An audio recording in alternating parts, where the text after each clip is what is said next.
Secure elections and public trust in the electoral process. We'll be discussing that and more with our next guest, Hans von Spakovsky, Senior Legal Fellow at Advancing American Freedom. Good to have you with us today, Hans. Let's start with the president in his own words on the main findings.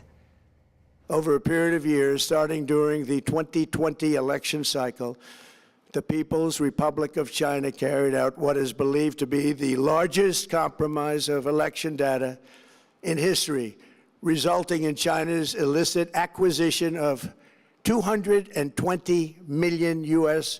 voter files. That information includes names, addresses, phone numbers, political party preferences, and other sensitive data that would be needed to register to vote and engage in other nefarious activities, which is exactly what was happening. This data loss presents an unprecedented election security nightmare.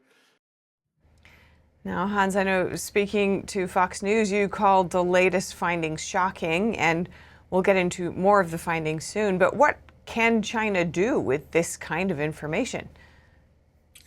Well, the problem is that we don't know what they may have done with it. First of all, there's all kinds of uses that can be made with the private information of individuals to, frankly, compromise their credit and other things. When it comes to elections, they acquired these data files, but did they change any of it? Did they insert fake names, fake registrations in there? We don't know. I mean, that's part of the big problem here. That's why, to me, it is just shocking. The intelligence agencies hid this information. It should have been sent to state election officials immediately so that they could take measures to fix the vulnerabilities in the system and, frankly, warn voters that their information had been obtained by the Chinese government. Now let's look at that next. President Trump says, indeed, that the U.S. intelligence community, also journalists and some big U.S. companies, also helped to cover up the CCP's meddling or to engage in it and promote it further. Here he's describing one of the methods. The Chinese government sought to identify U.S. journalists who had reported negatively on the U.S. president and pay them large sums of money to write more negative articles about him, as many as they could, and they didn't care what they said. And as you alluded to, the president said one email among intelligence analysts admitted that they had, quote, deliberately massaged the presidential daily briefing to withhold information regarding Chinese activities related to the election. So how would you describe the way that these people in America or working for American organizations were allegedly used by China?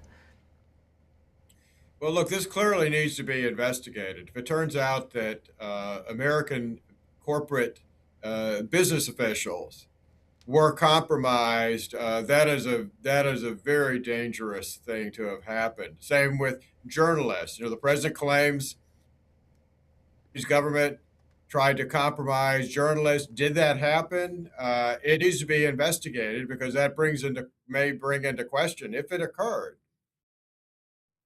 that was done by journalists who may have been involved in this. But probably, one of the worst things here is individuals within the intelligence agencies trying to hide this data. That is an unbelievable violation of their duties and it should never have happened. And the president's correct. They shouldn't be working for the federal government. And if they engage in criminal violations of the law, they should be prosecuted. And the president last night saying it's also not just China, other U.S. adversaries such as Russia, Iran, and North Korea, we know, are capable of compromising U.S. elections. And he also said that. Considering these broader threats, what are the chances now of the Save America Act following the release of these declassified documents? Well, unfortunately, Democrats, despite the revelations last night, have not stopped their opposition to it. They have basically dismissed everything the president has said before they even had a chance to review the thousands of intelligence documents that basically support what the president's saying. What that tells you is they're more interested in partisan politics than in actually securing the integrity of the American election process, which the president last night correctly said ought to be a nonpartisan issue. But Chuck Schumer and others clearly consider it a partisan issue. And the various officials speaking since the president gave his address last night also pointing to various levels of cooperation among different states. We heard the president saying last night, another announcement saying 278,000 potential non-citizens were found in U.S. voter rolls, and that's just those that could be sifted through so far. And then we heard the Homeland Security Secretary, Markwayne Mullin, just now saying that the government will be coming out with a cybersecurity plan within 30 days and funding for states to apply methods to clean up their voter rolls. Those that don't apply those methods to clean up the voter rolls will be held accountable.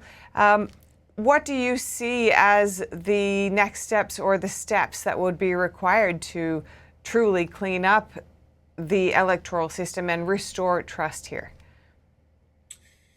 Well, there were 18 states that were included in the 278,000 aliens found on the rolls. 10 of those were cooperating with DHS, Department of Homeland Security, to check their voter registration lists against DHS databases. 4 states refused to cooperate, including one of our largest states, California. What's going to happen with states that refuse to do anything about these aliens on their voter rolls is they're going to have to be sued.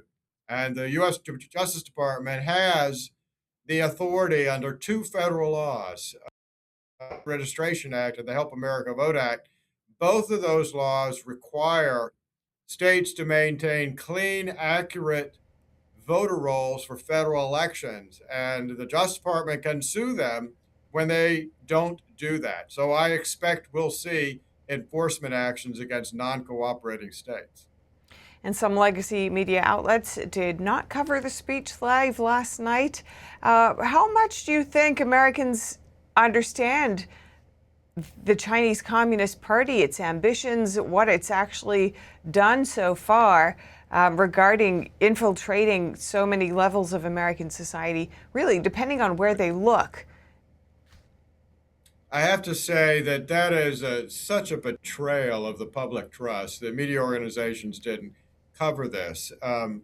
Look, this should not surprise anyone. If you'll recall, back in 2015, the Obama administration had to admit that the Chinese government had hacked into OPM. That's the Office of Personnel Management, right? That's the Human Resources Department of the federal government. And they had stolen the records of 22 million current and former federal employees. I'm one of those. I got a warning letter from OPM about this. So this has long been going on. The Chinese government has units within the army who are constantly breaking into government databases in the U.S., into databases of companies and others, to compromise them and steal data. And everyone needs to realize just how dangerous this is. Well, it's great to have you on today. Thank you so much for your time and your expertise. Hans von Spakovsky.